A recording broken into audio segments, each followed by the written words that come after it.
Pour les actifs, il y a nécessité de la mise à jour de la carte régulièrement. Cette mise à jour se fait de manière automatique lorsque les employeurs déposent les DAS, les déclarations annuelles des salaires, qui attestent des droits des travailleurs. Et quand cette DAS n'est pas déposée régulièrement, eh ben, l'assuré social peut se présenter au niveau des services pour faire connaître sa situation et donc pour l'ouverture des droits. Lorsque notre base de données est alimentée de ces informations, il est possible aujourd'hui à l'assuré social de mettre à jour sa carte chez les professionnels de santé et particulièrement chez nos amis et partenaires les pharmaciens. C'est une avancée technique qui a été rendue nécessaire par la généralisation de l'utilisation de la carte à puce à l'échelle nationale.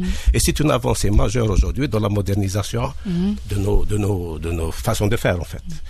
Et c'est un besoin, c'est une attente de nos assurés sociaux à laquelle nous avons répondu par la mise en place de ce service nouveau de mise à jour de la carte au niveau des officines. Donc l'activation se fait au niveau du pharmacien de votre quartier. Pas l'activation, la mise à jour. La mise à jour. Donc vous allez... N'importe quel pharmacien, pour autant que la base de données... Elle existe déjà dans le fichier. Absolument, parce qu'il n'est pas question de mettre à jour sans avoir déjà fait les déclarations préalables. Et c'est tous les combien qu'on fait une mise à jour?